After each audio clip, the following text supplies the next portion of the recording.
When I was about 16, I remember driving Grandpa to the Breakers Hotel in Palm Beach. Grandpa's idea of fun was to sit in the lobby and wait to meet new people. He would tip the hotel desk clerk to ring the bell when guests checked in, once if they were from Massachusetts, twice if they were from Boston.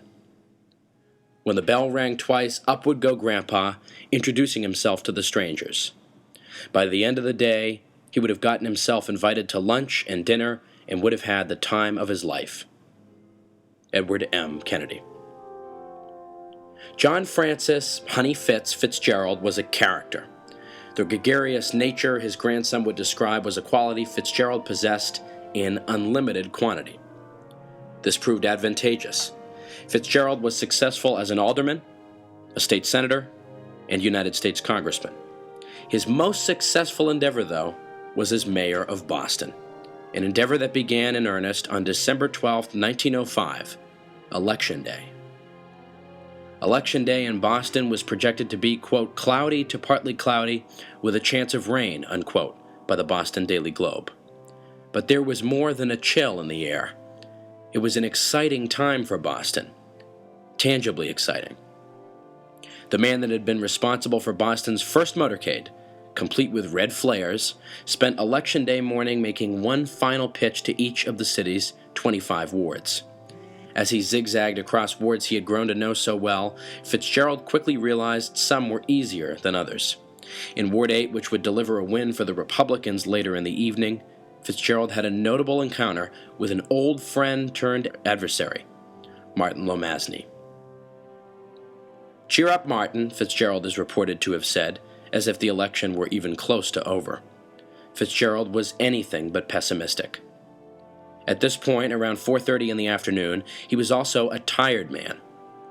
It was time to return to the Fitzgerald home on Wells Avenue. As he sat in the home on Wells Avenue, Fitzgerald had reason to be confident privately as he was publicly. He was beneficiary to a kind of Irish wave in Massachusetts, one that began in 1884. In 1884, Democratic leaders around the nation were worried about the prospect of defeat at the hands of the Republicans. In a race that pitted James G. Blaine against Grover Cleveland, every electoral vote counted.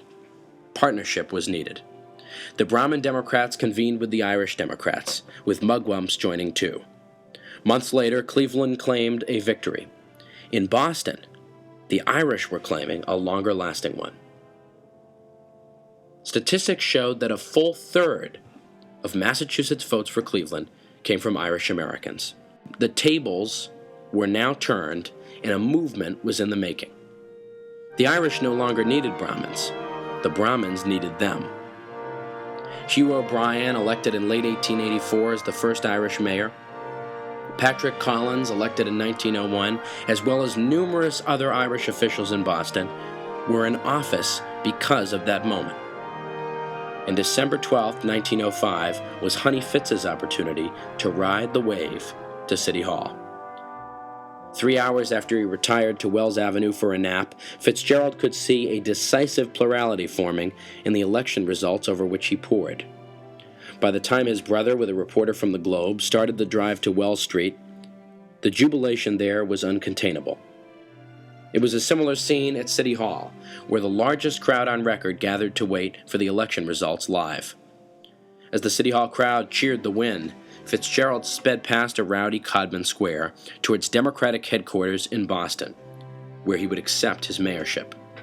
As he gave brief remarks on top of a large table, a City Hall onlooker called out across town, "What's wrong with the old North End? What's wrong with the old North End?" It was, in fact, far from the most astute question.